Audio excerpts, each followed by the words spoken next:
Welcome to Metaphysical Soul Speak. I'm your host, Elena Fox Starks. Hey guys, I hope you're doing really well in this moment in time, and that whenever and wherever you are in the world, that you have fully formed in your mind a happy place. Now, I know you've heard this on TV shows and movies over the years. Someone will say, well, it's okay, I just went to my happy place. And what does that mean? If you don't have a happy place, we're going to tell you what that means right now. Basically, a happy place in your mind is a place that you can go in your imagination where you visualize something that makes you extremely and truly happy. So, for example, say your happy place in the real world, real life, walking around, say you like the forest, and your happy place is maybe going to the redwood forest, seeing the giant trees and smelling the scent of pine needles on the air, and watching the occasional squirrel scurry about. That might be your happy place. It's one of my happy places, for sure. It's one of the coolest places I've ever been.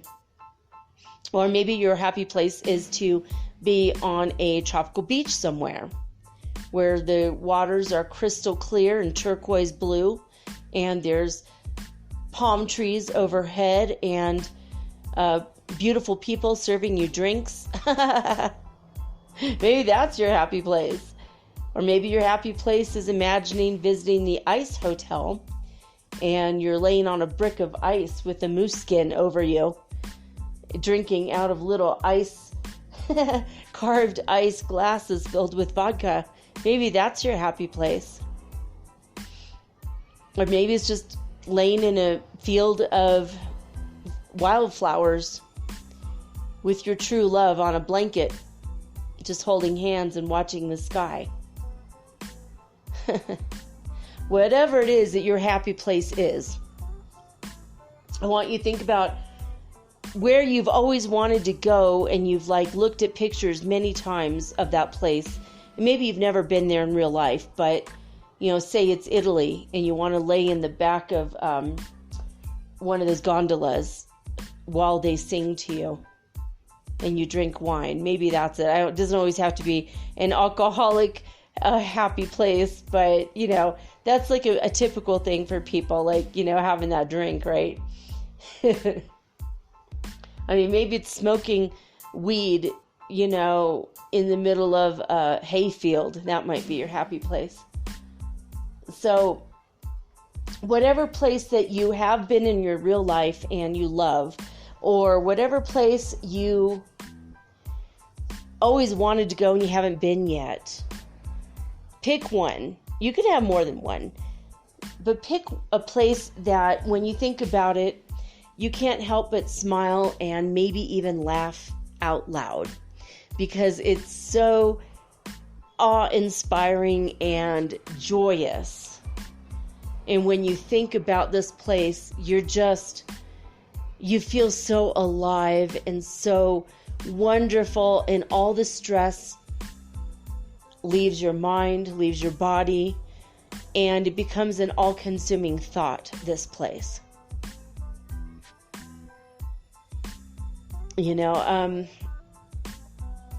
I've always loved just being at the beach, the beach, Santa Monica. When I was a kid, I went there with my mom and my stepdad a lot.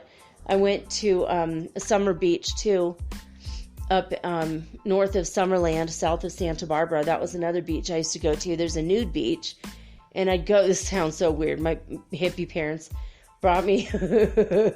My mom really wasn't a hippie, but in this one way she was. And my stepdad. And they would bring my sister and I, and we'd go to the beach and we'd all just strip down. And I mean, if you're on a nude beach and you have a bathing suit on, you're a total pervert.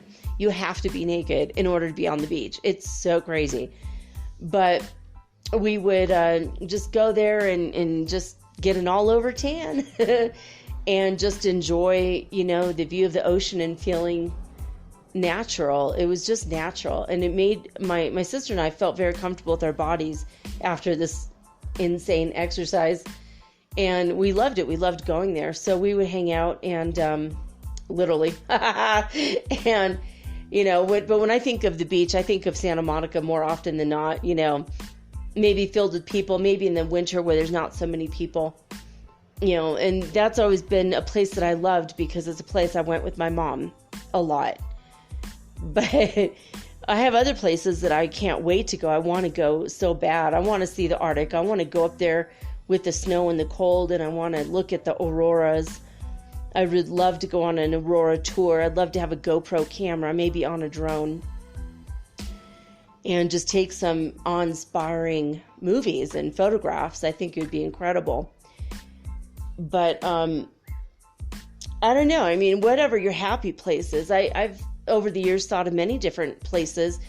And when I was 18, I did a visualization to meet my spiritual guide. And it's funny because the place where I met my spiritual guide, it was like we had to imagine we're getting on an elevator and we're going up, and wherever the elevator gets off is where we're going to meet our guide, right? And so it was this like guided meditation, and most people got off the elevator and stepped into like a meadow or a natural place, and that's where they met their guide. Me, no, I went to a modern day apartment in Paris. I like lion statues with ruby eyes on either side of my entryway. It was like very, very modern. It was white and gray and black with red and black carpets, which isn't even my style, but that's where I went, which was so crazy. So for years, that was my happy place. I would go and imagine I'm in my all too very cool, très chic, modern day Parisian apartment, which is like so funny because in real life, if I went to Paris and bought an apartment, I mean, I would want one built in the 1700s, fully restored, something really nice, really like Baroque or Renaissance, any, one of those eras where it's just like, oh, it's just so much crown molding. It's just, because I love really old stuff. So it's kind of funny. That was where I ended up going. And I was hanging out and meeting my God, and we were having a conversation. And so wherever your happy place is, though, it doesn't matter. And I don't think you should judge yourself when you think about it. Take a deep breath, several breaths, kind of put yourself in a calm, meditative state, and just say, where's my happy place? And it will come up. You might find yourself, 200 or 300 years ago in a teepee on a prairie. And that might be your happy place. You're hearing the babbling brook and the sound of kids playing. That might be your happy place. So everybody has a different happy place. Everyone has a different, and for different reasons. So if you are trying to visualize a romance because you're single, your happy place might be with that person, but you can't really visualize the person because then you're kind of controlling another person. So you have to kind of visualize that you're out somewhere and you're holding hands, but you can't really see their face. Maybe her face is shielded by her hat or her scarf, or, maybe he's looking the other way. It's got to be, kind of neutral that way. You're holding hands and you feel the energy of that love between you. Or maybe you are trying to de-stress from the talk of politics. I did use a tropical beach with palm trees and everything, and I programmed my mind during the George Bush times, that every time the conversation came to that, all I could think about is laying on a beach, completely alone, no one else is there. I had my toes in the sand, and I could hear the seagulls overhead. I could hear the roar of the ocean and the sway of the palm trees as they touch each other, and they make that sound only palm trees can when the breeze came up. And I'd feel the breeze on my body, and that's all. I literally would blank out the conversation, and when the conversation came back to something different, all of a sudden I could hear people speaking again. I literally did that to de-stress myself because people were so angry about the war, the Iraq war, and people would get so mad and so emotionally wrapped up in it that it was harming me, being an empath. So I created my own happy place where the sky was purple and pink and shades of like this wild orangey red, the sunset, like Hawaii at sunset type of picture. I found some pictures online of that, and then I played a beach sound, and I programmed my mind so that the moment someone starts talking about politics, boom, all I can hear is the beach and the seagulls and the swaying palm tree branches. And that's it. And it worked like a charm. It was crazy. Like literally I could not hear anybody. Even if I tried to hear them, I couldn't hear them. But the minute they say, hey, so what do you want for dinner? Now I can hear. Or they'd say, where did you go? What's going on? Can you hear me? I'd go, oh yeah, I can hear you now. You must have been discussing politics. I programmed my mind so that I cannot hear politics anymore. It's like so crazy. But I found a happy place and I did it. And you have to get really good at it to, get to that happy place. But it's pretty crazy. But it is possible that you can program your mind to avoid, like certain conversations, you probably shouldn't do it to avoid an impending breakup or an impending, like getting fired from your job. If you know it's coming, just bite the bullet, If you know you're going to get fired from your job, don't freak out and quit. Just let them fire you. Then you're going to get unemployment insurance for another, for 6 to 10 weeks while you look for a job. It's, and if you quit, you don't get anything. So just let it happen. Let the inevitable happen. But if there's like a constant barrage of things, like if you have like a mom who's calling you and asking you, when are you going to get married and find, a husband or a wife and settle down and have kids because she wants grandkids, and that conversation is completely stressful for you. For example, that's an example it's kind of a common thing that happens. Then you could go to a happy place during that time. But it's not always to avoid a conversation. I used that specific thing to avoid conversations about George Bush because I just don't want to hear it anymore. It was robbing me of my peace. And I could not allow that any longer. That man cut into a lot of relationships in families all over the country. And I'm sure Trump is doing the same thing, but I'm not there, so it hasn't affected me much. Other than, watching him on Trevor Noah and feeling really embarrassed that he's our president, and also laughing at how crazy he is. That video of him, I can't get this image out of my mind. He's pretending to touch the wheel of a big rig and pretending to honk the horn, and he wouldn't even touch it. Like he's a toddler. That was the craziest thing I've ever seen anyone do. Hugging the flag. He looked high as hell when he went and hugged the American flag. It's like, what are you doing right now? That's literally crazy.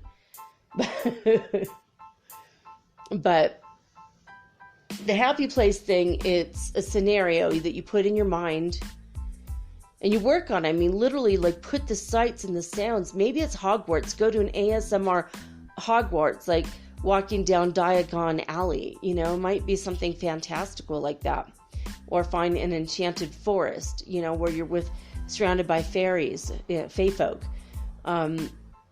Just something that is going to take you out of your everyday stress and everyday life. And you just imagine, 5 minutes a day, 10 minutes a day. You could even put an ASMR YouTube video on. There's many, many, many to choose from. And you close your eyes and you imagine you're there in your happy place. Maybe you live in a castle and you're sitting on your throne, or one of my dreams, it was a happy dream. I was having a recurring dream, was that I lived in a really super, super modern house in the middle of a forest, and there was no neighbors for like 100 miles. And there was this big, huge sliding glass window in my bedroom, and I could push a button and it would open. It'd be like, it's like seriously like a $10 million house that I created in my mind. And it looked like I just lived outside all the time. It was so beautiful. And I would open that and I'd have the fresh air from the forest. And I had this recurring dream where a mountain lion would come in, and she was my friend, and she would lay down on the floor next to my bed, and I would fall asleep petting her fur. And I'd wake up going, oh man, such a bummer. That's not my life, right? Because I want that to be my life, because she's my friend. She's like, she'll come into the bed and put her giant paw around me, and I felt so safe. I've had a lot of dreams about her and about that house, that modern, ultra modern, very minimalistic style house, which again is not even it's not really my, it's not my style or my taste. I tend to like old fashioned things. Sometimes I like modern stuff, but it's not a place I would normally go out of my way to get. But because of how beautiful the space was and how it made me feel, I guess I bought it in my dream or something. I don't know. But I have this happy place where there's a mountain lion who is my friend, who defends me and keeps me safe and protected. So you could have an animal friend in your happy place. You could have the furniture and style of your dreams. You can have the sky could be purple or green. It doesn't have to be blue. It could be any color you want. You could be living on another planet or even on a spaceship. You could live in the Pleiades, on the island where there's, on the planet where there's islands and mermaids. You can live in the world of My Little Pony if you want. So the point is just to make a private, happy place where if you're really stressed out and you have a lot on your mind and you're worried and people are pressuring you, just excuse yourself. If you're at work, you can excuse yourself, go into the bathroom, lock the door, sit in a stall, close your eyes, and just visualize your happy place. Take a few deep breaths, or go outside, take a walk, better outside. Take a walk, sit down somewhere under a tree, and just imagine your happy place. And that you're there, and maybe you're eating your favorite food, or you're talking to your favorite person. Maybe you're meeting your favorite philosopher. Maybe Albert Einstein is giving you advice. Maybe you have a little lemur on your lap and he's talking to you. It's your happy place. Anything you like, anything you want, anything that will just strike your fancy, you can have in your imagination. And having a happy place it's good for your psychology. Like, sometimes we do have pressures from the outside world. Sometimes a fight that we've had has absolutely disabled us emotionally and mentally for a while, and you need to get away from that. Sometimes it wasn't a fight, but someone said something snarky or really mean, especially if you're an empath, because you not only hear what they said, which is hurtful, but you also feel their feelings and negative emotions towards you with it, which is very hurtful. And if someone has hurt you, maybe your happy place is like Superman's ice caves filled with crystal caves. filled with ice and crystals. I love that idea. Or maybe you're inside the pyramids, or maybe you're inside a glass pyramid and you're being cocooned and you have angels on all sides giving you love and energy. So whatever your happy place is, whatever you imagine it to be, know that that's always with you. You have it inside your mind at any time you need it. You can use your happy place when you go to sleep if you have anxiety and it prevents you from going to sleep. Before you fall asleep, visualize your happy place. Put yourself there. Now, for some of you, your happy place might be a house that you really want to live in. So keep visualizing you're living in that house. You know, you want to buy that house. You don't have the money yet for it, but as you fall asleep, you close your eyes and you're in that house. Maybe you're falling asleep in a hammock overlooking your valley because you wanted to buy land, and you're looking at the stars and the clouds and the full moon. You know, so whatever it is, you can use this to visualize, to fall asleep at night, to alleviate stress. You can use this as a tool to get the house of your dreams.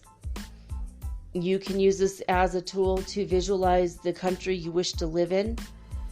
I mean, if you visualize that you are in France on the beach, you're in Nice, and you're laying in the sunshine and watching the birds and the people and the surf, and that's where you really want to be, and that's your happy place, and you feel a lot of happiness, you might end up getting a job offer to move there.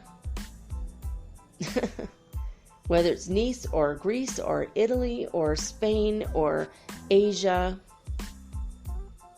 you might find yourself getting an opportunity to live there. You might fall in love with somebody from there and they say, you know, I'm going back home now.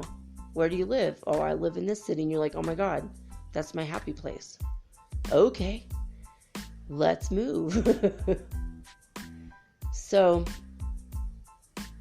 wherever you believe your happy place to be, just work on it. And if it doesn't work for you, get a new happy place. And you might have different happy places for different things. When you go to bed at night, you visualize one happy place. When you're at work, you have a different happy place. Disneyland is not the only happiest place on earth. And that might be your happy place, actually. You have Disneyland all to yourself. I mean, for me, I always have to go on the Pirates of the Caribbean ride, like over and over and over again. When everyone is being distracted by like the electric light parade that used to be, or any of the shows, and there's like, you know, thousands of people watching this, I'm going on Pirates of the Caribbean 1 time, 2 times, 4 times, 6 times, as many times as I can go. My kids and I always have that plan. It's our favorite ride, and we sing at the top of our lungs because usually we're the only ones on the ride. So that's like one of my happy places. And I have my youngest and I, you know, we're in Ecuador, so when we miss Disneyland, we'll go on YouTube, and people have surreptitiously filmed all the different rides, especially the Pirates ride, and we'll play that. We'll shut the lights off, and we'll sit on the couch, and we'll imagine and visualize we're there. We could feel the spray of the mist on our face as we go in different parts of the ride. We'll imagine that, and we'll watch the ride, and it feels like you're really on it. You know, you could really put your mind there if you've already felt and experienced it. But sometimes I go on roller coasters doing that, and that's another happy place. Just woo! So there's many different kinds of happy places that you could have for many different things. Maybe if you are a parent going through a custody battle, one of your happy places would be to go to like Knott's Berry Farm with your children. Visualize yourself there. Watch the videos of Knott's Berry Farm, all the rides that they have. And then when you go to bed at night, imagine you're there with your kids. You could even, if your kids are old enough, you could tell them to show them the YouTube videos of the rides and say, I want to go here with you. Maybe at night you could go there. I did this with my youngest, and we would astral project to Disneyland and ride the rides together at night. We'd ride the Matterhorn. And that helped us get through the divorce. When he was with his dad, he would do that at night, and he would call me the next day, go, Mom, I was there, were you? I'm like, oh my gosh, I did. I had a dream that we were on the Matterhorn together. And that was like our happy place together. So you might have different reasons to go through different happy places in your mind. Now, I'm not saying just go visualize the whole time you're driving. Don't do that, because that could lead to accidents. And don't, ignore all the meetings at work because they're boring and you'd rather be at your happy place. But when you need a break from your day-to-day reality, you can always have a little mini vacation, a mental timeout, and you can escape to your happy place. And there's no law says you can have 10 happy places for various things. When you're feeling really hot and sweaty because it's hot and outside and it's summertime and you can't stand it, that's the time for the ice hotel happy place. And when it's cold and snowing, it's time for your tropical getaway happy place. So I encourage you, especially if you're older, and especially if you have things like high blood pressure and heart disease and diabetes, things like that run in your family. And if you don't have them now, but you're scared of it, go look at pictures of tropical beaches, because scientists have shown that staring at a beautiful, tranquil, turquoise ocean for just like 5 or 10 minutes actually will lower your blood pressure, will relieve stress. And you can even watch videos of this, because people take videos of stuff all the time. There's one of my favorite videos. It's so boring, but I think you're in Norway and you're on a train looking out and the snow is falling. You're just watching the snow fall while you're on a train. It's like, for me, it's two of my favorite things. I love snow and I love trains. I don't love snow every day for 3 or 4 months or 6 months, but I do occasionally like to visit snow. So it's a really boring video, but it always makes me feel cooled off. I feel cooled down when it's hot. I like to watch snow, and when it's, and when it's cold, I like to watch videos of fireplaces. My kids think I'm crazy. It's like, why did you put a fireplace video on? I'm like, it's relaxing to me. I love fire. The way it dances around and pops and crackles, it's just, there's something about it, it's just so primal and primitive. So I have, bits and snippets like that. There's my favorite phrase for the past 2 weeks. It's my happy place. Just having a fire.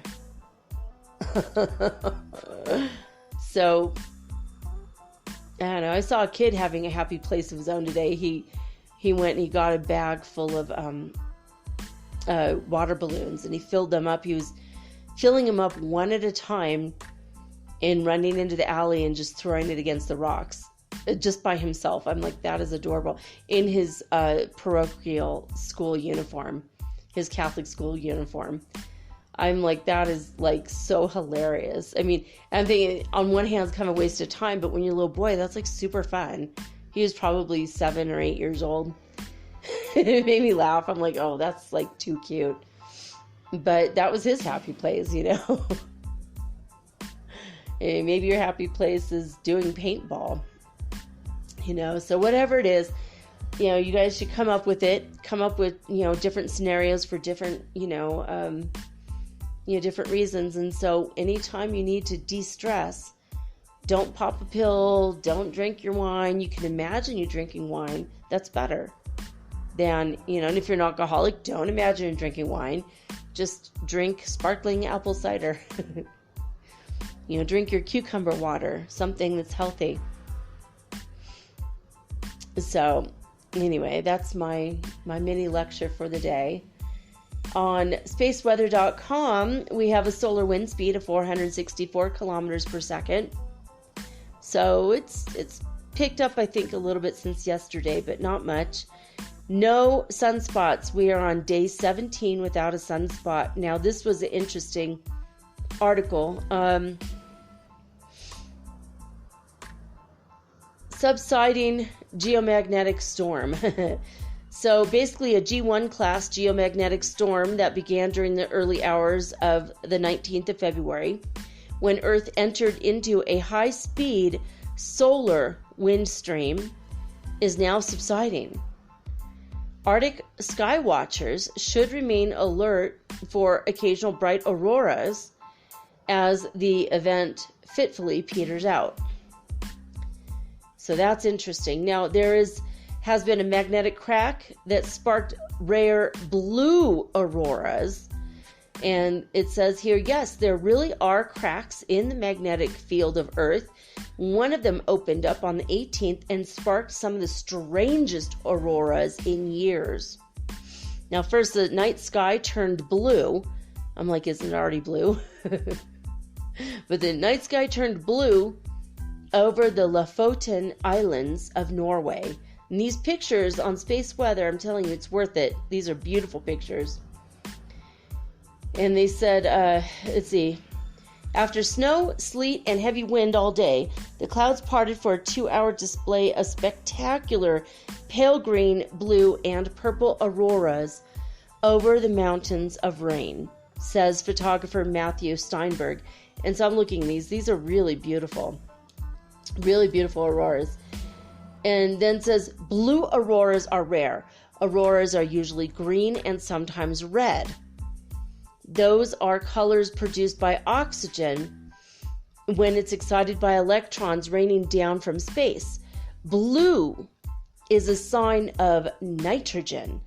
Energetic particles striking ionized molecular nitrogen at very high altitudes produces a cold azure glow of the type that were captured in Steinberg's photo. Usually the blue is faint, but on the 18th, it was strangely intense. And I mean, yeah, these blues are really beautiful. And I'm sure the picture absolutely does not do it justice. So next, the auroras turned green again, but they were really strangely shaped. This was the view from Tromsø, Norway, and it looks like, I would have to say, you guys, this looks like the edge of a bottle cap that's glowing green. There's no other way to describe it. And the photographer Marcus Varick says, I couldn't believe my eyes. And he is a longtime Aurora tour guide who previously thought he had seen it all. He says, this strange rippling band formation unfolded overhead. It was so different than the usual aurora arcs. Truly magic. Let's hope for some more strange shapes tomorrow. So I thought that's weird. They said indeed this could happen. Another geomagnetic storm is underway. It's a G1 class. I don't know what that means, but maybe you do. And they are absolutely expecting more auroras in the Arctic. I would love to go there and look at this. I remember living in Minnesota watching the auroras. It was pretty incredible. But you guys, looking at this picture, I mean, it's like there's several blue stripes in an azure blue sky.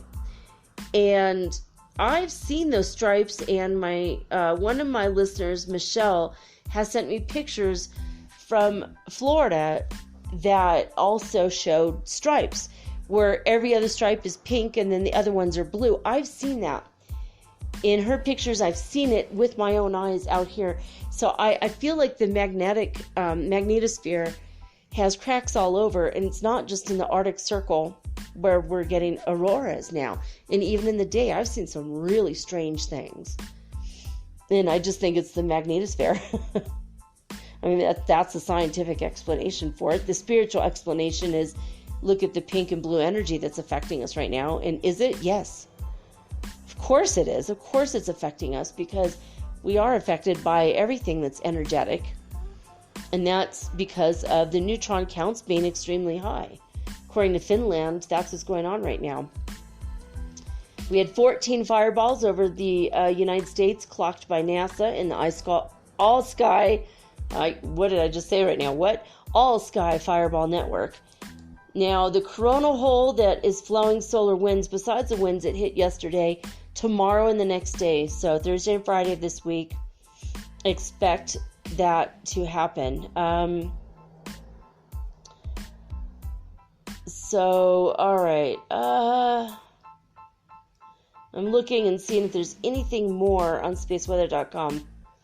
Now, Coast to Coast AM, I got an email from them today saying in Colorado, in the town of Pueblo, there was a strange call to the police when these employees in a fast food restaurant called the police because they heard a woman screaming and wailing outside and, quote, making demonic noises and speaking in a really strange language. They were so scared, they said they refused to leave the restaurant and lock up, and leave. They were not ever going to go outside until the sun came up. They were that scared. Freaked them out. And by the time the police arrived, there was nobody outside at all. I thought that was a really weird story, so I wanted to pass that along. There are a thing called ice volcanoes off the shore of Lake Michigan. There was an article sent to me on Gmail. I think it was like Google News or something. G News? I don't know. Anyway, I just thought that was weird too. It's like, I guess drifts of snow look like volcanoes, and when Lake Michigan is, going under the ice, kind of still having like that wave motion, it's shoving water up out of these volcanic-like snow formations. I thought that was very, very strange. And there's a picture, it was like 2 or 3 in a row, these mini volcanoes made from snow, just the way the snow drifts. And then I thought that was kind of a strange phenomenon. All right, so going to Schumann Resonance News, disclosurenews.it, at midnight, they said, after a long period of calm, with sporadic slight movements in the new graphs, we see a sudden peak of power 36, that's 36 hertz frequency, which occurred at 23 UTC time. Quality also jumped suddenly, making this movement stronger. And then at 9 in the morning, of course, UTC time, they continue with the movements of today began abruptly shortly before midnight, with the peak brought through the Schumann resonance immediately to power 36. This was followed by a period of light activity that saw several strong peaks such as power 20 at 6 UTC and today's high 78 hertz frequency at 8 a.m. UTC time. Then the 1700 report, they said today's activity took place in the period from yesterday's 23 up until 1730 UTC time today. In the first phase up to 1 a.m., the amplitude reached 33 hertz frequency, while in the final part we had the maximum peak of today reported previously. In the image, examples of today is shown the correlation between the 3 line graphs and the summary one and the relationships between the various coloring. It is an understatement to speak or measure the Schumann resonance in hertz. We should eventually say energy of collective consciousness. Okay, that just gave me the chills. Yeah, I mean, look, oh my God, I'm looking at the chart right now. Yeah, there's a lot of stripy stuff that looks like a candy cane in some places where it's red and white stripes. There's 1, 2, 3, 4 different levels of turquoise lines going across. There's a lot of lime green. Lots of dotted lines and striped columns. It's very weird. So yeah, that's it's crazy. We are raising in consciousness, you guys.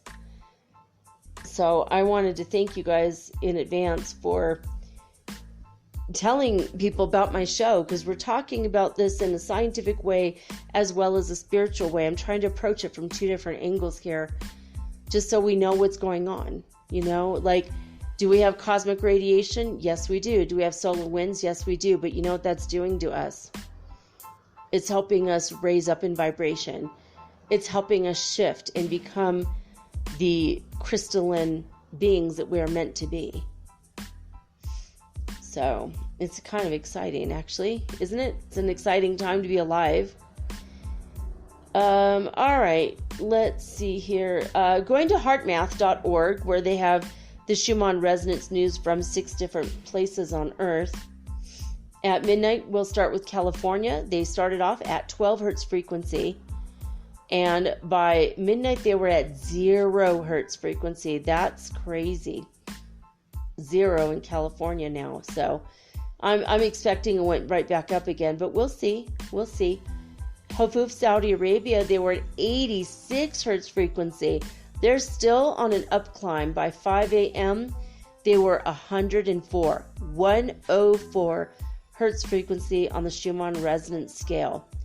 In Lithuania, they started off at 122 hertz frequency, and they went up to 126 hertz frequency by 5 a.m. At midnight, in Alberta, Canada, they start off at 77 hertz frequency, and by 5 a.m. they were at 94 hertz frequency. In Northland, New Zealand, they started off at 86 hertz frequency at midnight, and by 5 a.m. they were at 94 hertz frequency. All right, so where are we?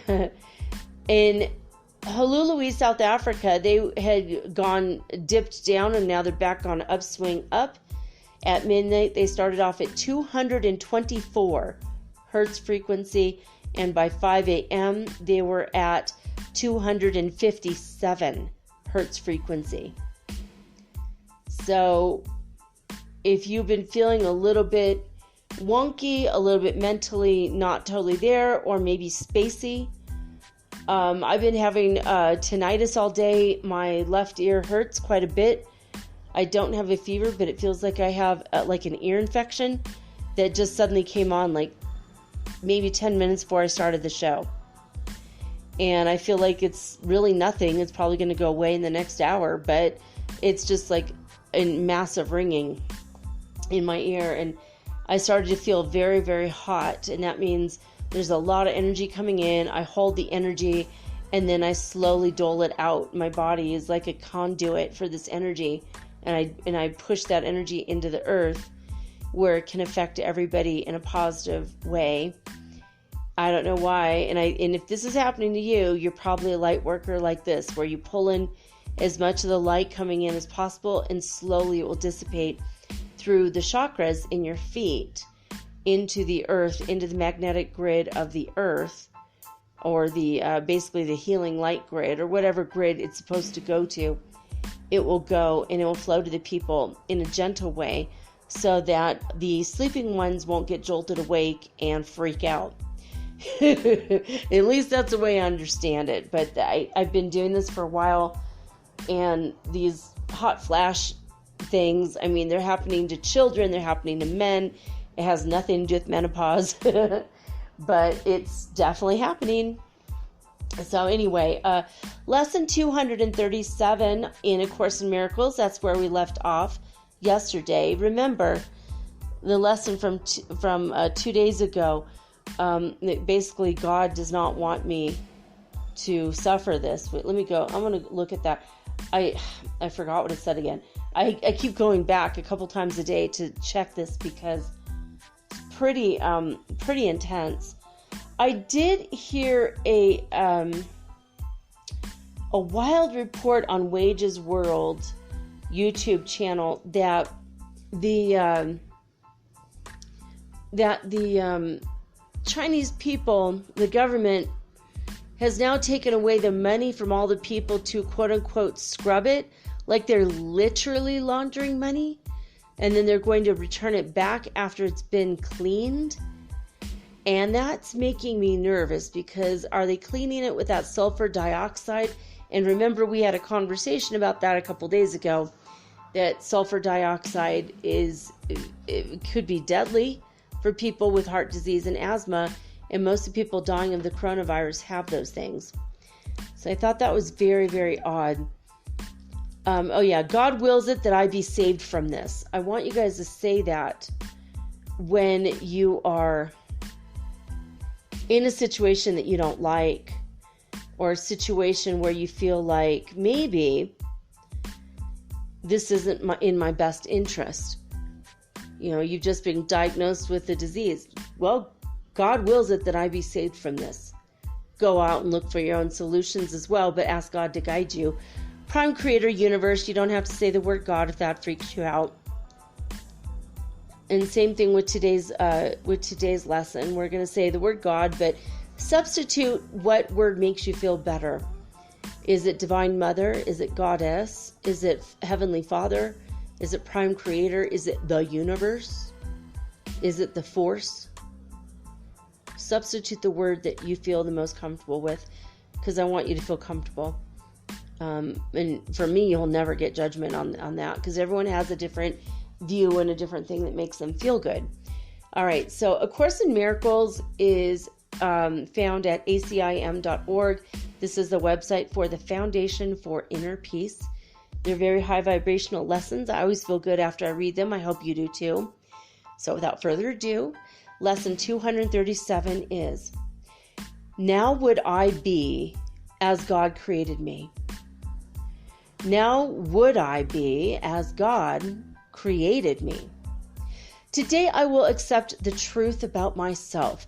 I will arise in glory and allow the light in me to shine upon the world throughout the day. I bring the world the tidings of salvation which I hear as God my Father speaks to me. And I behold the world that Christ would have me see, aware it ends the bitter dream of death, aware it is my Father's call to me. Christ is my eyes today, and He the ears that listen to the voice for God today.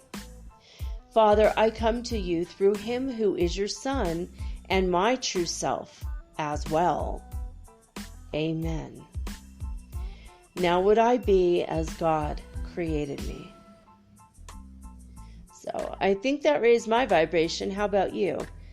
All right. I heard the name Wim Hof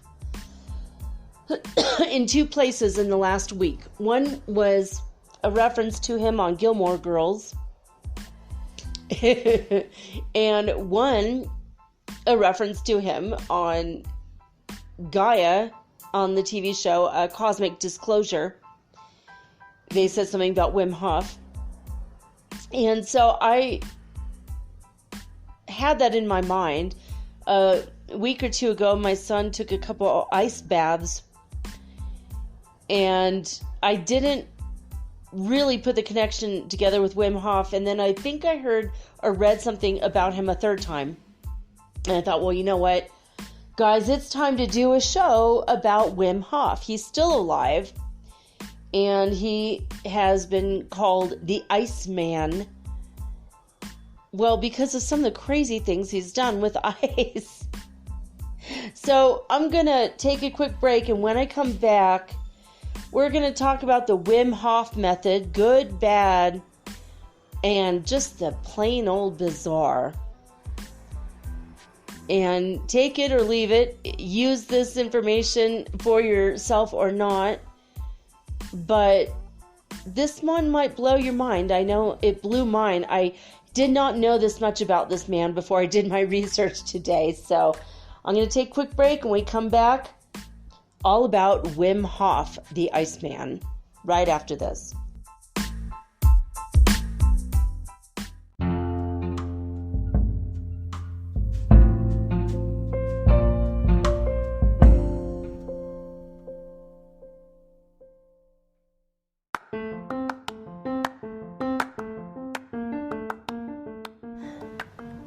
If you haven't heard about Anchor, it's high time you did.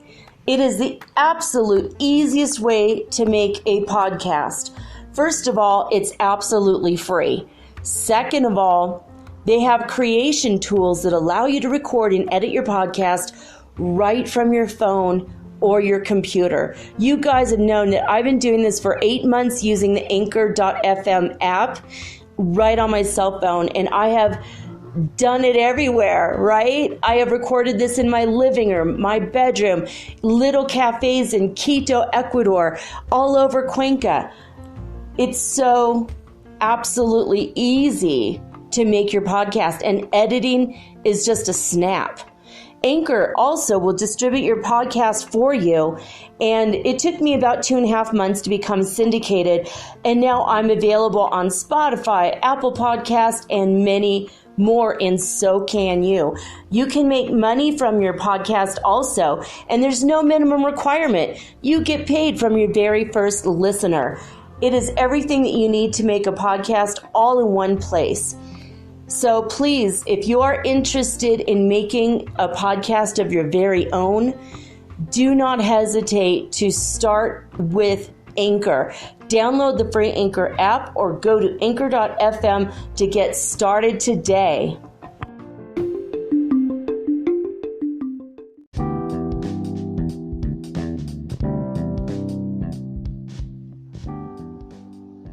Wim Hof.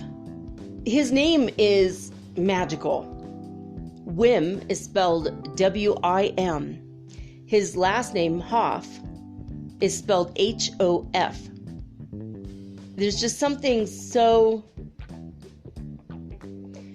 magical about it. I don't know. Do you feel that that's a magical name? It just feels like it to me somehow. Wim Hof is Dutch. He was born in the Netherlands on the 20th of April, 1959. So this year he will be 61 years old. He's still going strong. In fact, he's getting ready to do a pretty big tour around the world, and that includes workshops. If you want to get in on that, you could go to the Wim Hof or WimHofMethod.com. We'll talk about that in a minute, but he is an extreme athlete. That's his occupation as listed on wikipedia.org. He has 6 children, and his nickname is the Iceman. So we're going to talk about the Iceman tonight. This is pretty crazy. I have heard of crazy things where people are jumping into the snow or whatever. One example is when I went to Stewart Hot Springs, and right outside of Mount Shasta. I think it's just north of Mount Shasta, actually. And we went with some friends, Yogi Shanti Swaroop, who I think he's already ascended. He ascended years ago. And he and I were like instant friends, and he had a great deal of love for my oldest kid. I had just given birth to my second child when I met him, so he was really happy about this meeting.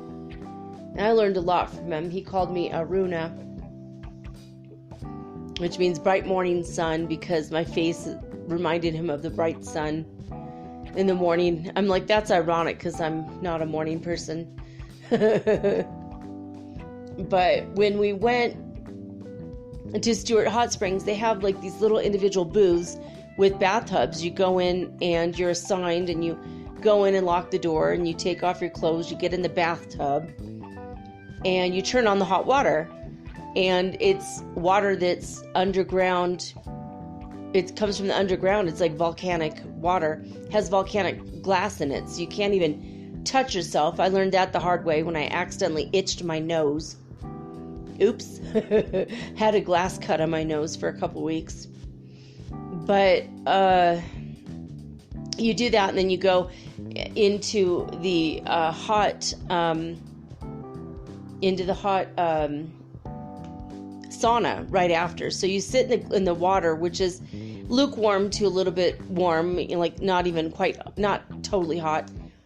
I mean, the first time I did this, I lost like 10 pounds of toxins as well as just water weight.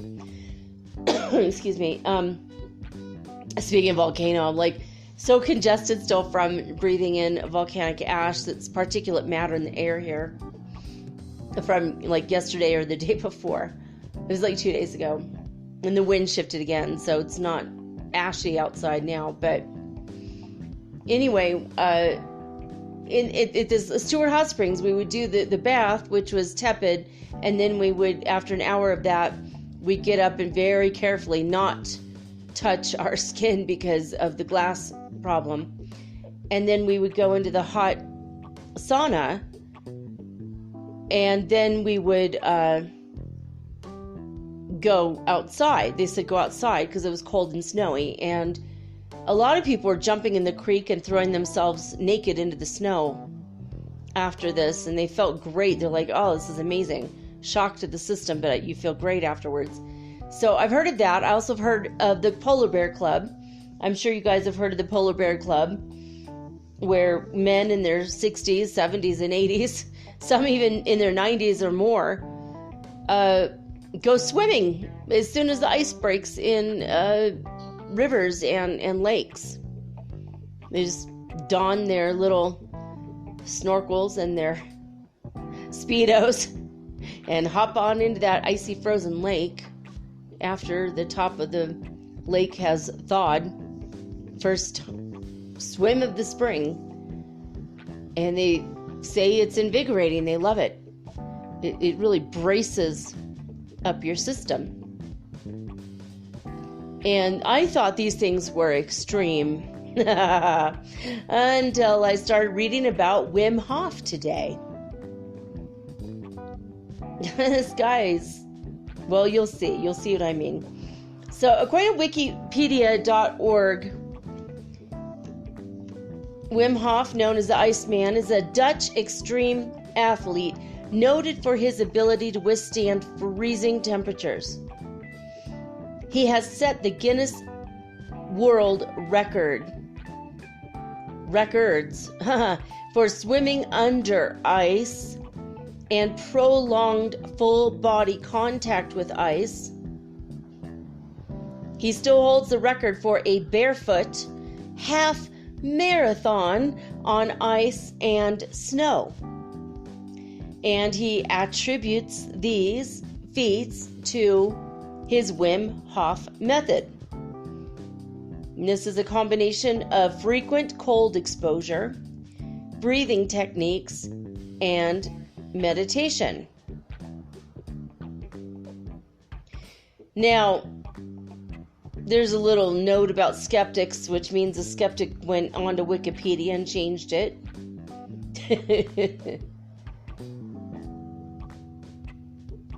It's just saying that his identical twin brothers' similar brown fat composition shows that Wim's tolerance of cold is mostly a result of his genetics, which I think is kind of a ridiculous wondering, since Wim and his brother Marcel developed this method together. They're identical twin brothers, and they both do the same method. So that was kind of a ridiculous thing on Wikipedia. But they did say, let's see, preliminary and proof of principle studies of Hof's method, as well as similar breathing practices, have shown that hyperventilating can temporarily suppress the innate immune response, as well as temporarily increase heart rate and adrenaline levels. Hof is the subject of the New York Times best-selling book, What Doesn't Kill Us, which tells the story of how the investigative journalist Scott Carney took an assignment supposedly to debunk the Wim Hof method, but ended up instead learning Hof's techniques. Hof was born in Sittard, Limburg, Netherlands, one of 9 children. Wow. One of whom, Andre, it says Andre. Earlier it said Marcel. So, okay, I mean when I was reading earlier. One of whom, Andre, is his identical twin brother. When he was 17 years old, he felt the sudden urge to jump into freezing cold water of the Beatrix Park Canal. That's crazy, right? Probably his higher self urged him on to do this, because the results of this became his method, and pretty much it's how he's helped a lot of people. Obviously, his method is not for everyone. We're going to get to that in a minute. So let's talk about some of his records. On March 16th, 2000, Hof set the Guinness Book World Record for farthest swim under the ice with a distance of 188.6 feet, or 57.5 meters.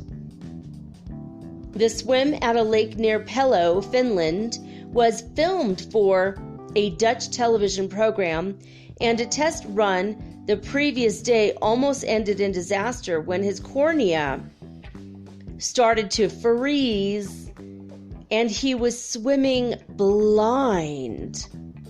Holy man. A diver had to rescue him as he was starting to lose consciousness.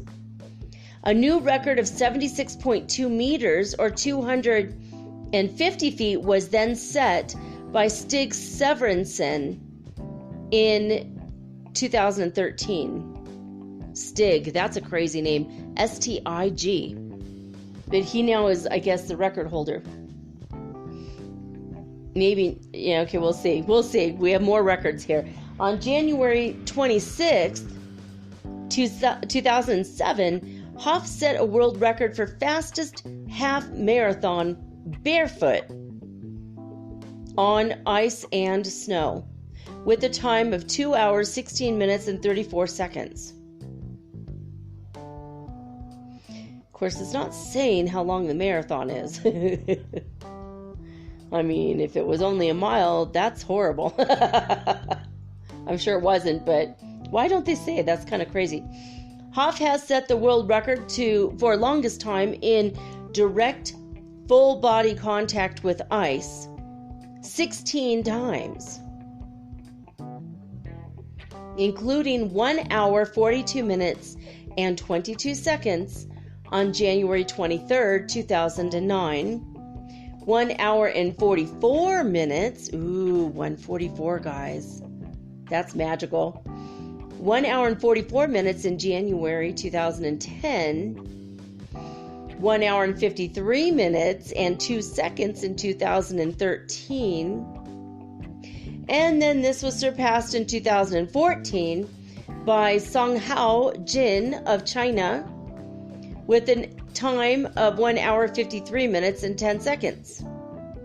Then that was surpassed in 2019 by Joseph Coberry of Austria with a time of 2 hours, 8 minutes and 47 seconds. That's crazy. Like, I don't know, how much full body contact do you want with ice, guys? 1 minute? 0 seconds? 10 minutes, is that good for you? 20 minutes tops? I mean, that's incredible. Can you imagine 2 hours? What? In 2007, Hof climbed to an altitude of 7,200 meters, or 23,600 feet, on Mount Everest, wearing nothing but shorts and shoes. But he did fail to reach the summit due to a recurring foot injury.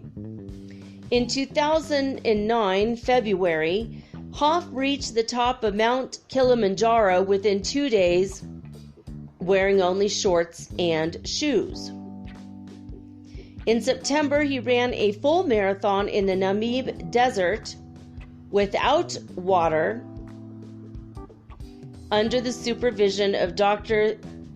Thies, I don't know, T-H-I-J-S, Thies? Eisvogels. Oh my God, E-I-J-S-V-O-G-E-L-S.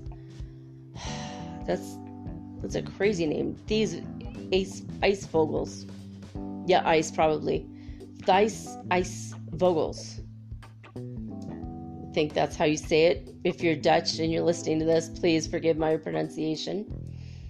So, Wim Hof Method, according to wikipedia.org. Wim Hof markets a regimen, the Wim Hof Method, created alongside his brother Marcel Hof. Sorry, I thought that was his twin. The method involves 3 pillars which include cold therapy, breathing, and meditation, which Wim Hof himself, he calls that commitment on his website. It has similarities to Tibetan Tummo meditation and pranayama, both of which employ, of course, breathing techniques. So it's meditation combined with breathing. So it goes on Wikipedia to discuss the breathing thing, but we're going to go over that from his website directly. So we're going to talk about that in a minute. It's controlled hyperventilation is the breathing. So there have been scientific investigations into this, and it says when exposed to cold, the human body can increase heat production by shivering or non-shivering thermogenesis, in which the brown adipose tissue, also known as brown fat, converts chemical energy to heat. Mild cold exposure is known to increase the brown adipose tissue activity. A group of scientists in the Netherlands wondered whether frequent exposure to extreme cold would have the comparable effects. So, the Hof brothers are identical twins, but unlike Wim, Andre has a sedentary lifestyle without exposure to extreme cold. The scientists had them practice Wim's breathing exercises and then expose them to the lowest temperature that would not induce shivering. They found no significant difference in the response. Both had rises of 40% of their metabolic rates over the resting rate, compared to maximum 30% observed in young adults. Now, however, their brown fat percentage, while high for their age, was not enough to account for all of the increase. The rest was due to their vigorous breathing, which increased the metabolic activity in the respiratory muscles. The related G-Tummo practice is called psychic heat practice because it's accompanied by intense sensations of heat in the spine. It involves special breathing accompanied by meditation involving mental images of flames at certain locations in the body. We may have to do a show on this too someday. There are two types of breathing, forceful and gentle. A scientific study found that only the forceful type results in an increase in body temperature, and that meditation was required to sustain the temperature increase. Immune system suppression. Peter Pickers, so many jokes, so little time. Peter Pickers and his PhD student Matthias Cox of the Radboud University Medical Center in the Netherlands took blood samples from Hof. Sorry, I'm saying it Hoth, like the ice planet. Oh no, that's Hoss. Sorry. So anyway, they took blood samples from Hof before and after his regimen of breathing and meditation and an 80-minute full body ice bath. 80 minutes, oh my God. And found that afterwards he had reduced levels of proteins associated with the immune response.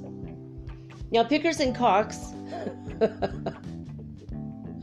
it just seems like a comedy troupe versus actual PhD students, but anyway, Pickers and Cox injected him with an endotoxin that normally would stimulate a rapid immune response. Most subjects responded with flu-like symptoms like fever, headaches, and shivering, with affected cells releasing signaling proteins called cytokines. Hof, on the other hand, had no flu-like symptoms and half as many cytokines as the control subjects.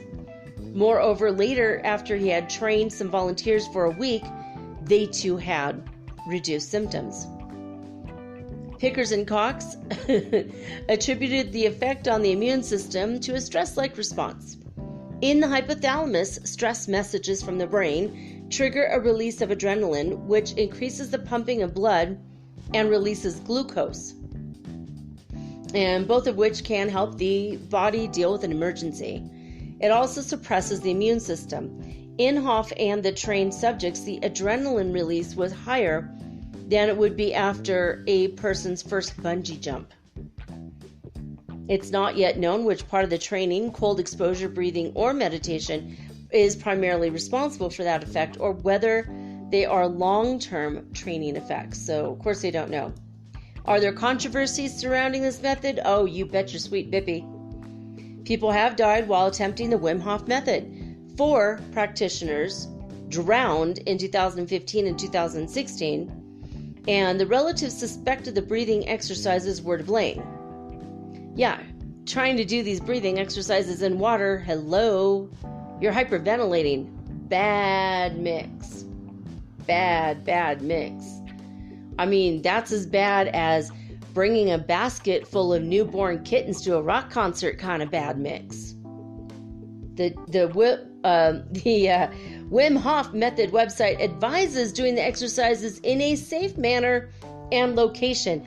And I know because I actually went to his website, and he says, lay on your bed or your sofa to do the breathing. Don't do it in nature. Don't do it in the snow. Don't do it in water. Don't do it in a swimming pool. Don't do it standing up. Don't do it in the ice bath. That's a whole nother part of it. Just use your damn common sense. If you use the sense that God gave a goose, you're probably going to live, right? Critics of Hof say that he overstates the health benefits of his method, giving false hope to people who are suffering from serious diseases. Some of his claims have been uncritically reported by the media. On his website, he says that it has reduced symptoms of several diseases, including rheumatoid arthritis, multiple sclerosis, and Parkinson's disease. He's also said it might cure some forms of cancer. Wouter van Marken Lichtenbelt. Are they making these names up? Really? Wouter. That's his name. Wouter, like router with a W. Wouter van Marken Lichtenbelt. One of the scientists who studied Hof, he stated that Hof's scientific vocabulary is galimatias. Well, you know what? I think that's what yours is, whatever that means. He says, with conviction, he mixes a nonsensical way scientific terms as irrefutable evidence. However, Van Marken Lichtenbelt goes on to say, is that belt liquor in English? I don't know. He goes on to say, when practicing the Wim Hof method with a good dose of common sense, for instance, not hyperventilating before submerging yourself into water, I agree with that, and without excessive expectations, it doesn't hurt to try. All right, cool. Personal life. Hof has 6 children, 4 of them with his first wife, who died by suicide in 1995. He has a son that was born in 2003 to his second wife, and also had another son in 2017. Hof has said that his sadness over the loss of his first wife was formative in leading him to develop his techniques to face low temperature environments. And I thought that was a strange thing. There's a lot of studies on wikipedia.org. If you just look up Wim Hof, you will see them. So what is the method exactly? Okay, so I did it, and he said you'll feel really dizzy when you do it. I didn't really feel dizzy. I felt a little bit of a dizziness, but no more so than going up a flight of stairs in the 8,400 feet above sea level elevation in which I find myself living right now.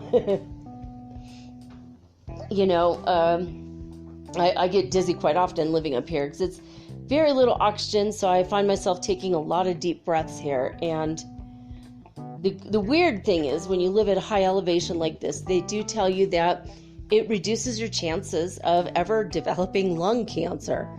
That's pretty crazy, right? Anyway, you can go to wimhofmethod.com and sign up for his mini class. It's free in breathing, and he talks about it. Now, there's 2 other videos that's part of the mini class, and I think quite possibly you can only listen to one a day because I've tried to click on the cold therapy and it doesn't go. And the final video called Commitment also will not play. But I'm going to read to you what it says about the breathing technique itself. In the first class, it says, here's the technique step by step.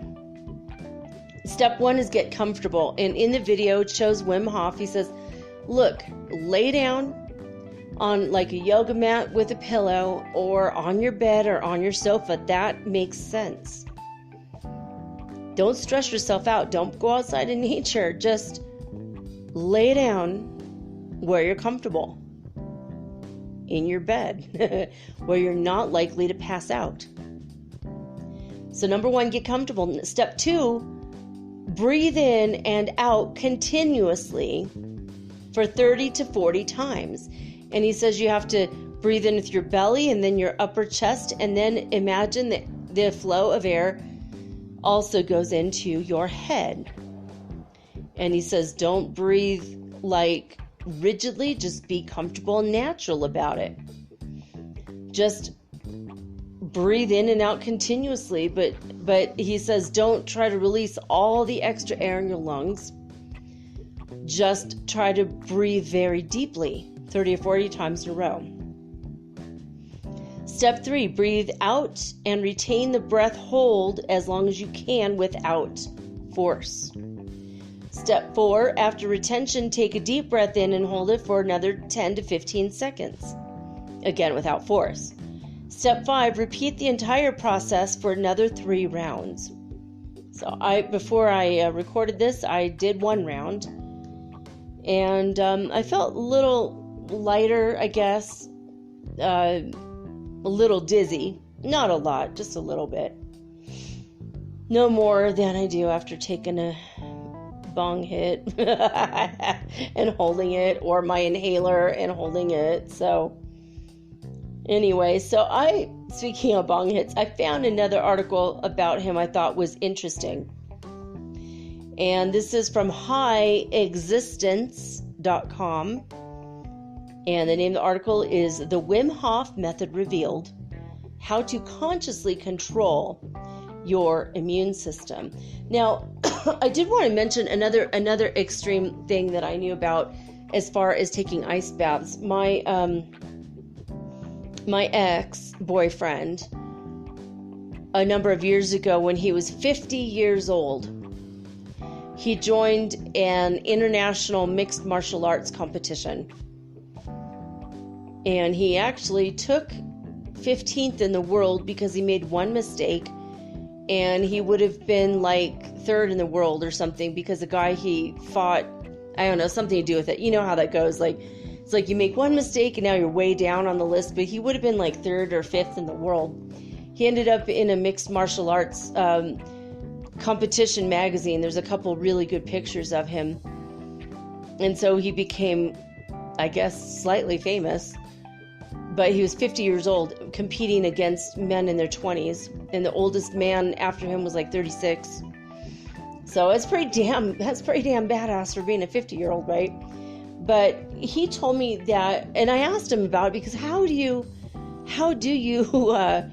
train as hard as you do, being as old as you are, you know, and how do you not, you know, like just go home aching and stumbling around and not being able to do anything for 2 days like I would. You know, if I went to the gym for 2 hours like I used to when I was younger, I wouldn't be able to get out of bed for a week if I trained as hard as I did when I was in my 20s. And he said that the secret of most martial artists is they fill up a hot tub. They don't do anything hot there. They just fill it up with ice water. They wait for the ice to almost melt, and then they get in up to their necks. And they sit there for an hour, and they force themselves, and they meditate during this time. And what happens is it takes out all the inflammation. It helps the joints. It helps the whole body.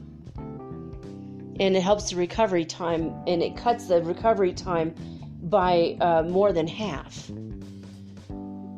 So he'll be sore the next day, but it'll be hardly anything because he would train for 2 to 4 hours, and then he would go take an ice bath for an hour. So he'd be like, I'm going to go train, and he'd come back in 3 to 5 hours, and his skin would be like fresh, glowing, kind of warm to the touch. He's like, yeah, I had an ice bath, and then, the afterglow of that, which is kind of crazy. But, so that is another thing. I mean, if you're into martial arts, you know this, right?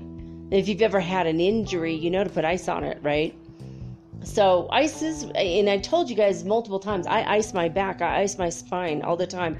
Now taking an ice bath, that's a whole nother level. I might try it though, after I'm kind of leaning towards it.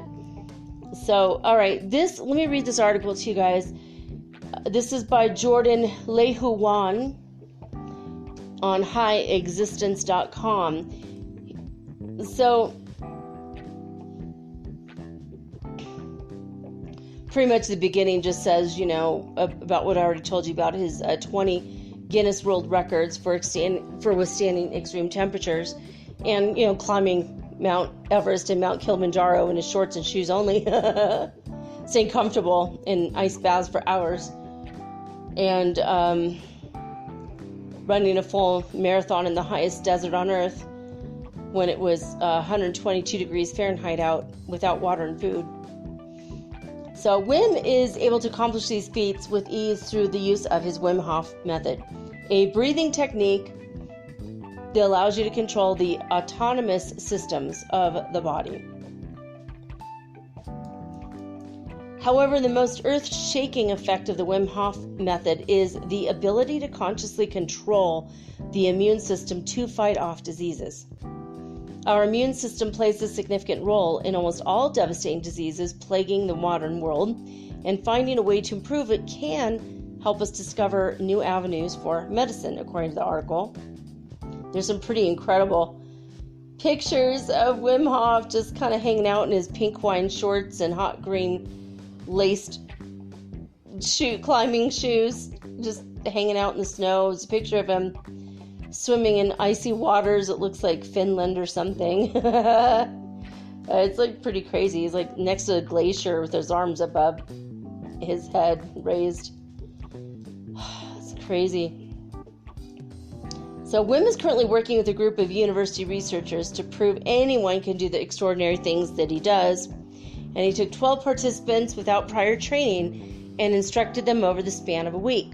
At the end of the week, each participant will be injected with the bacterium that normally causes violent nausea, vomiting, and fever for several days. And he said that after they use this method, they will feel nothing. And when he did it before, he just felt like a slight headache and nothing more. And I just told you about the results of that study from Wikipedia, so I'm not going to go into that.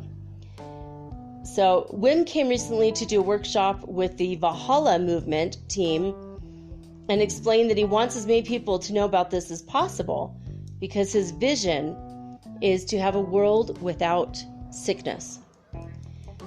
So here are the principles of the Wim Hof Method.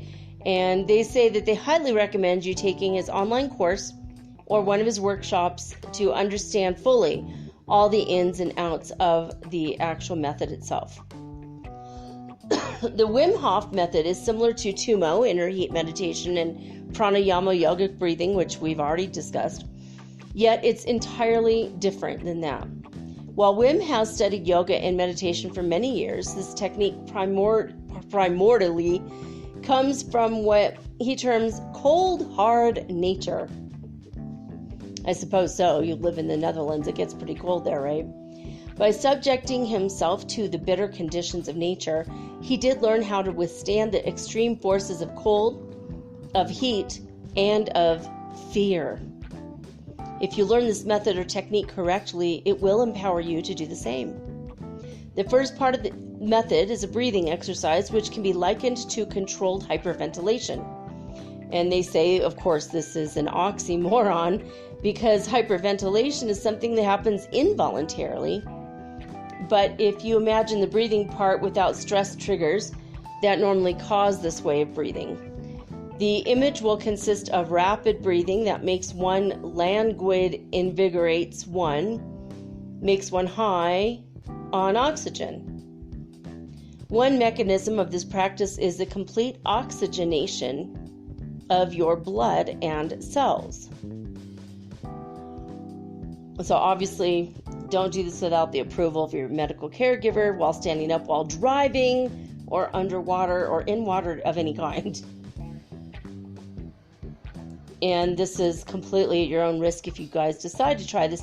Now, they're saying to do hyperventilation, but when I was on his website, he was just like, breathe naturally, normally. Just breathe quicker than you normally would. After each breath is, after you release the air, breathe in really fast after. But it's not really like, it's not like panting like a dog. It's not like that at all. It's just like...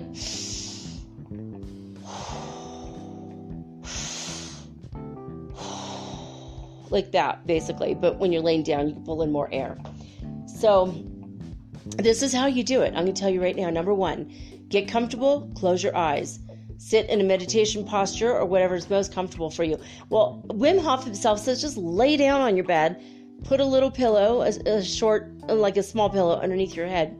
Just get comfortable and do that, basically. I mean, I would say it's better than sitting up even. He even said it's better. Just make sure that you can expand your lungs freely without feeling constriction.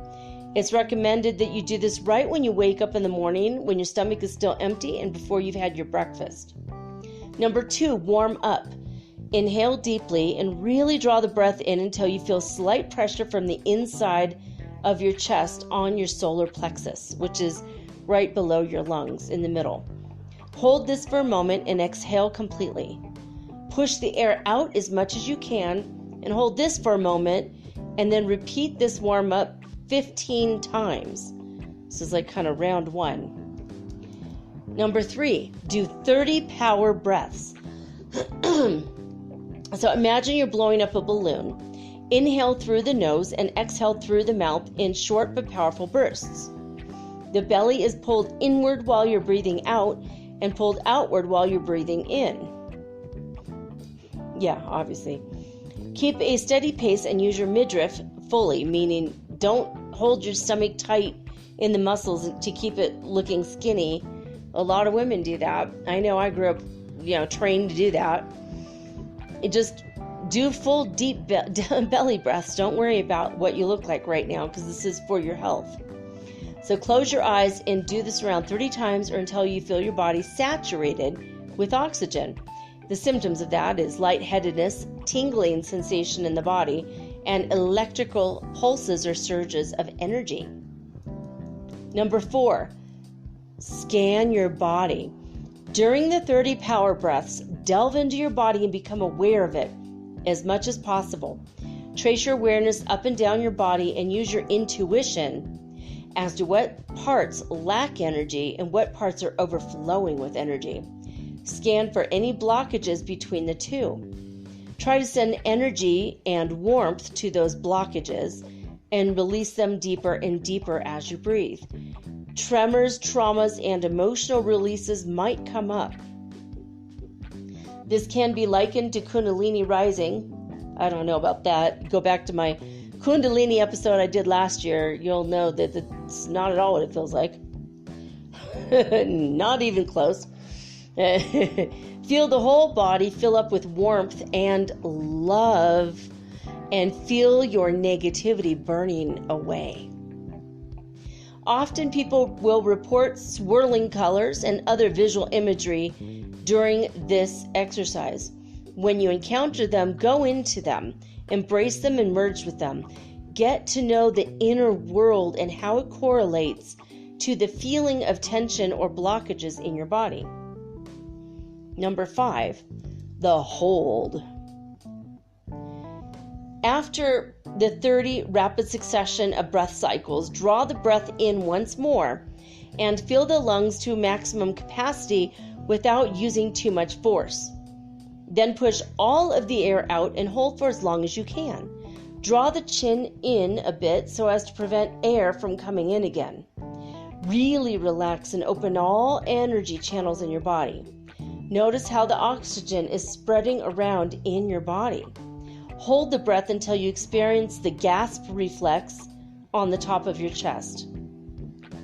Number 6, recovery breath.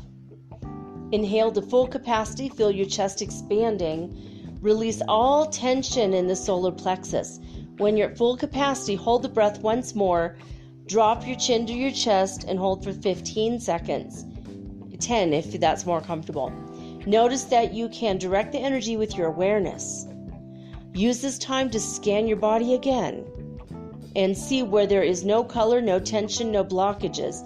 Feel the edges of your tension. Go into it. Move the energy towards the black hole.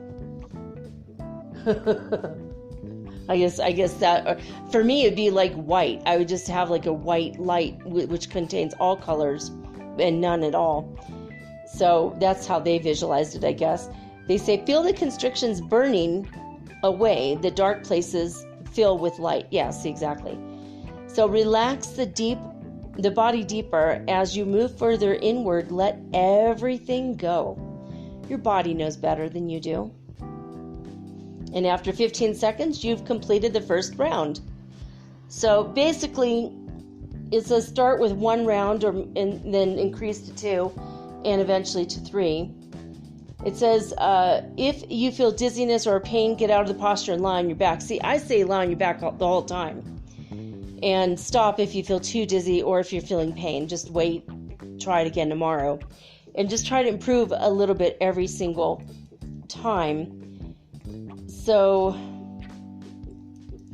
there's some, if you get really good at this, there's bonus power-ups. You could go ahead and read this on highexistence.com. Now the cold exposure, don't do this right after the breath. I would say maybe an hour or something later, maybe. After the body scan of the previous exercise, you're now ready to let your body embrace the cold. It's very important to try to relax as much as you can, well, maybe a few minutes after you're done breathing and no longer feel dizzy, right? Really be one with the cold. Only then can your body processes the signal. Only can your body process the signals and start thermogenesis.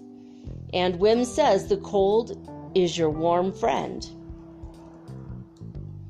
So they're saying if you're new to this, which most of us are, because hello, no one does this, right? It's not like grandma said, oh, it's time for your ice bath, honey, So if you're new to cold exposure, just take a cold shower. That's all you need. Begin with your feet the first time and then follow up your legs, then your stomach, shoulders, neck, and back, and finally your head. Now you're going to have an initial shock. You might shiver and you actually will start to hyperventilate. That's normal. Try to remain calm and breathe easy. Close your eyes and really try to embrace the cold. If you feel any strong physical uncomfortableness, like heavy shivering, numbness, or pain, get your body warm again as soon as possible. Just stop the shower right then and there. Once you are out of the shower, take a moment and do another slow body scan before you dry yourself off. Now, cold exposure works like weightlifting. You get stronger over time. There are little muscles around your veins that contract when they get into contact with the cold. After some time, only 1 to 2 weeks according to Wim Hof, these become stronger, making your veins healthier and reducing the force that your heart has to use to pump blood around your body. So just take cold showers, guys. You don't have to hop in a bathtub of ice. Just start with a cold shower. Just make the water not ice cold, but cool. Start with a cool, like a little bit tepid, and then get a little bit colder every time. Start slow. You can increase your exposure over time. At one point, the cold will feel just as comfortable as wearing your favorite pajamas, and then you can skip the warm shower completely. And you'll notice how amazing you feel after a cold shower and how you might even start to feel kind of sluggish and blah after a warm shower. You guys, when I lived in Mexico, it was so hot that all we did was take cold showers. It's all we had. We only had warm water because our water would be heated by the sun, and it was a very small tank, and it was on top of the roof. And if the German guy next door took a warm shower in the morning, it was all over for us. No hot water for us till tomorrow. I mean, it got to the point where we would like be clamoring for the shower. We get up at 7 in the morning and take a warm shower in the morning. And when it was still kind of cool out. But in the afternoon when it was super hot, my kids and I, we grew to love ice cold showers. It actually felt really invigorating and good. It felt like calming. And I remember feeling like I'm never going to take a warm shower again. This is better. Of course, then I moved to Detroit where it's very cold and hot showers became all the rage. But ice baths. So after a few weeks of cold showers, you might want to up the ante to do an ice bath. You get 2 to 3 bags of ice at the local convenience store and put them in a half-filled bathtub. Now you wait till 2/3 of the ice is melted, or when the water has reached your designated temperature, which is about 59 degrees Fahrenheit, between 50 and 59, or 10 to 12 degrees Celsius. You then throw a couple of handfuls of salt to speed up the process if you wish. You don't really need to do that. Salt makes it really, really cold really fast and keeps it cold. So it's up to you if you want to do that. When you get more used to it, maybe add the salt. And make sure it's not a salt with anything in it you don't need, like fluoride. Here in South America, for some weird reason, there's fluoride in all the salt. I just don't like that. So anyway, as with the cold showers, try to relax as much as you can. Start out with 10 minutes and then increase it over time. If you're in doubt, get out. If you're uncomfortable, get out, right? And you know, they say do another body scan. Same thing. So just 10 minutes in the ice bath, and that's all you need. It's normal to feel cold or extra cold after a small period of time after the ice bath. This is called the after drop. So you have to have a glass of, they say raw coca. I don't know that that's legal in all places. In the Netherlands, it must be. It's legal here. Coca is what they use to make cocaine. But if you don't have raw coca, which probably you don't, I mean, I've got leaves. I eat the leaves every now and again. If I feel pain, I just eat a few leaves, and it's like a pain reliever. It's like a mild aspirin. But you could try cocoa. Just get some chocolate powder, cacao, or cocoa in English, cacao in Spanish, and don't put sugar in it. Just do with milk, a little bit of milk, or if you're vegan, just do hot water and the cacao. And you can put in honey, and if you don't like that, if it's still too sweet, do stevia, so it'll taste good. You can add coconut oil. It's very good. It has the omegas in it, and is very good for your brain. So you could do that just to keep your blood flowing. You can also go take a walk right after. You're going to feel great after you do this because you're not going to have any inflammation in your body, and you're going to wonder how you lived without it, probably. Be mindful that you're doing the exercises at your own risk. Using the exercises while driving or being immersed in water, extremely dangerous, right? If you have any doubts or any special problems, talk to your medical caregiver. They're saying if you have like a heart condition, high blood pressure, other things, maybe even diabetes, I would say ask your doctor first. I have asthma, so if I do this, I'm going to start going slow. I'll do the cold shower for like 10 minutes. It does work.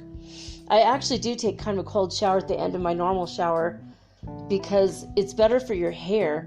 After you've rinsed out your shampoo and then you've done conditioner and you rinsed it out, if you do your hair under the water, cold water for like 5 minutes, so I do this all the time anyway, what happens is it makes your hair shinier and it seals the ends off your hair so you don't get split ends.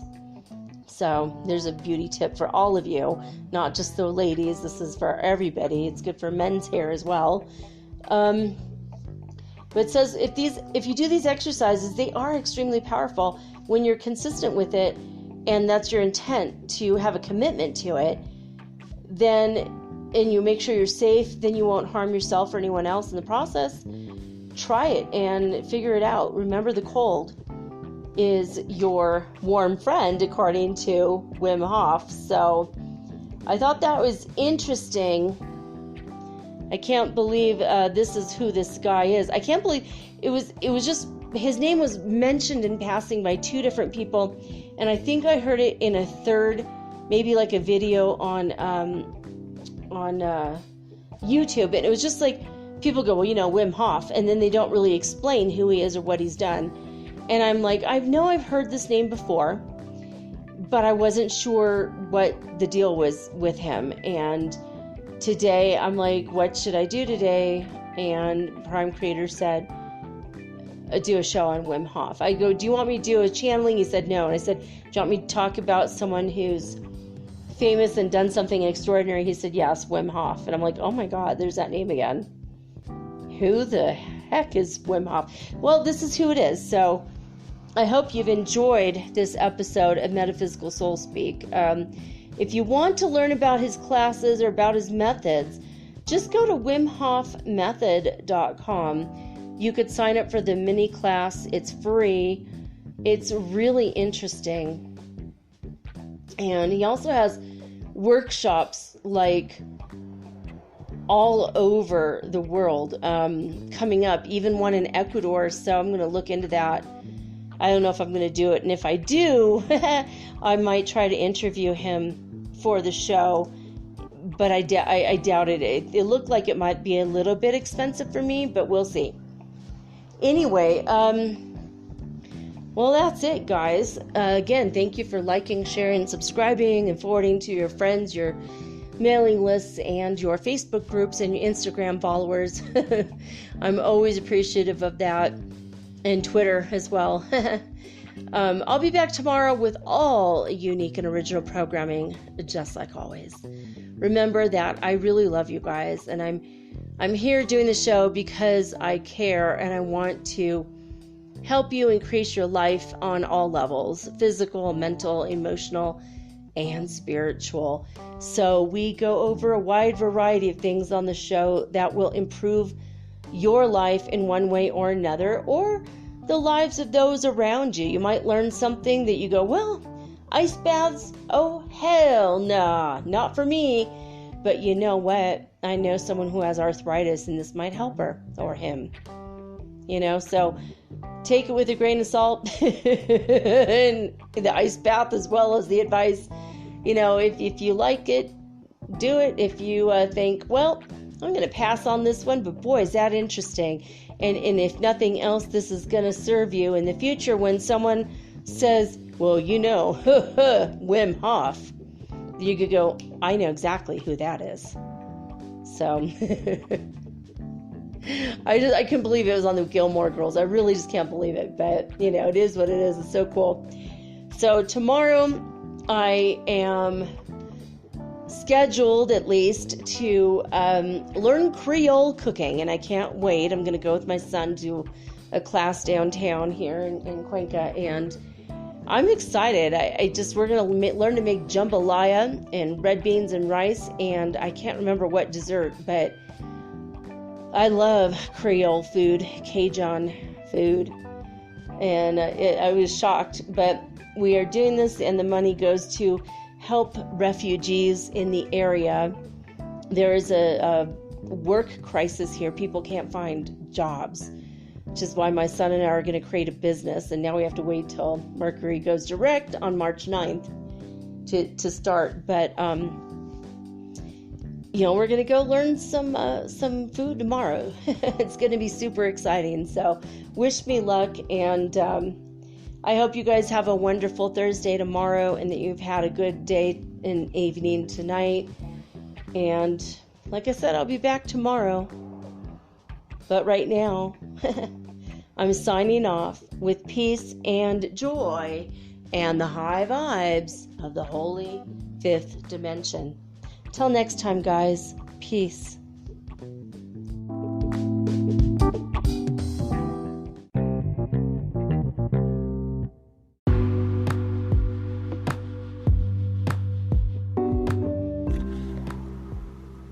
Metaphysical Soul Speak is run on sponsors and listener support. This means listeners like you. If you are so inclined to support my efforts and my little podcast, please visit me at anchor.fm/metaphysical and pledge an amount of your choosing today. Thank you.